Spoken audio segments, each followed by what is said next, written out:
সাডার করছো কি লারতে লারতে ঠান্ডা বাড়ি গেলাইছো। ওই স্কুলে যাওয়া লাগবে, স্কুলে যাওয়া আমি লাগবে। স্কুলে যাব না। না আমি আজকে স্কুলে যাব না। আর মুখ দাও।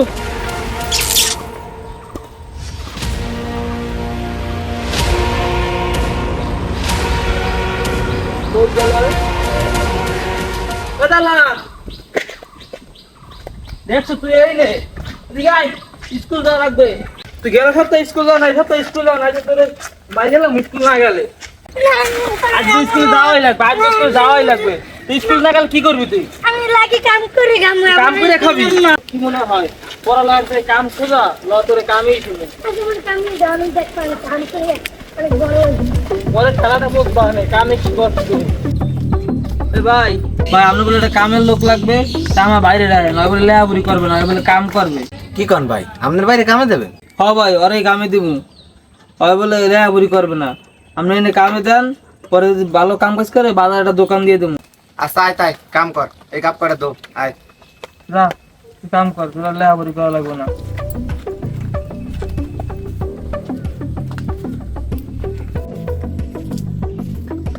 লাগার মধ্যে আন দোকান এই বালতিতে যা, বালতিটা লই কাপ করে দই যা যা দৌড় দে, যা দৌড় যা।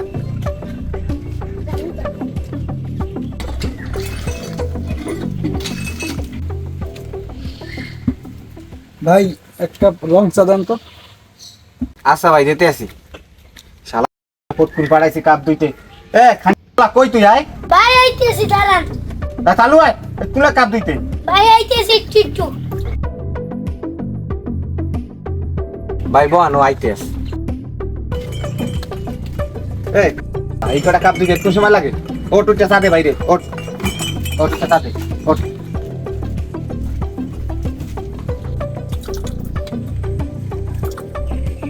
এ ভাত খাও না, পানি ঢালতে পারো না। এ ধর কাপ ধর, শালা ধর।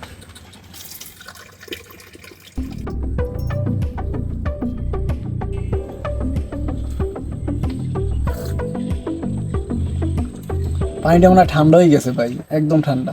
দেই ভাই। এ সাডার করছো কি লারতে লারতে ঠান্ডা বাড়ি গেলাইছো।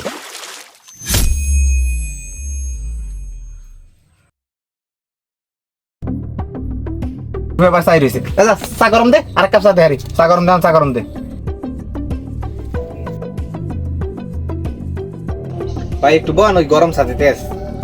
আচ্ছা ভাই চা পাবো মানে, তো এই ছেলেটা কে আসলে? ওর বাড়ি আমাদের পাশের গ্রামে, ও পড়ালেখা করবে না, এই লেগে ওর ভাই কাজে দিয়ে গেছে। আচ্ছা ভাই আমি তখন থেকে দেখতেছি আপনি কারণে অকারণে ওরে গালি দিতেছেন। ভাই বলদ দিয়ে আলসাস করলে লাড়ি দুটো বেশি মারা লাগে, আর এই লিনে কাজ শিখেই তৈলে ঝাড়ি গালি সবকিছুই দেওয়া লাগে, নাহলে কাজ শিখতে পারে না। দেখেন ভাই ঝাড়ি পর্যন্ত ঠিক আছে, কিন্তু গালি শোনেন, আপনার এই গালির ব্যাপারে আমি দুইটা হাদিস শুনে। হাদিস? আচ্ছা ভাই শোনান তাই।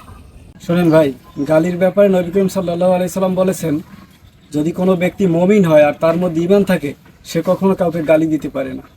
আর আপনি তো ওর মা বাপকে নিয়ে গালি দিচ্ছেন। মা বাপ নিয়ে গালি দেওয়ার ব্যাপারে নবী করিম সাল্লাল্লাহু আলাইহি সাল্লাম বলেছেন, কবিরা গুনার মধ্যে সব থেকে বড় কবিরা গুনাহ ওইটা যদি কোনো ব্যক্তি তার মা বাপকে গালি অথবা লানত দেয়। তখনই সাহাবীরা জিজ্ঞেস করলো যে কিভাবে একজন মানুষ তার মা বাপকে গালি দেয়। তখন নবী করিম সাল্লাল্লাহু আলাইহি সাল্লাম বলেছেন, যদি কোনো ব্যক্তি অন্যের মা বাপকে গালি দেয় তাহলে ওই গালি তার নিজের মা বাপকে দেওয়া হলো। আচ্ছা ভাই আমি ভুল করছি, আমি তওবা করতেছি, আর কোন সময় কারো মা বাপ তুলে গালি দেব না। আরে ছোট এদিকে আয়, আপনি বসেন, আমি আপনার নিজে চা বানাই খাওয়াই। আর তুই দেখ চা কেমনে বানাই।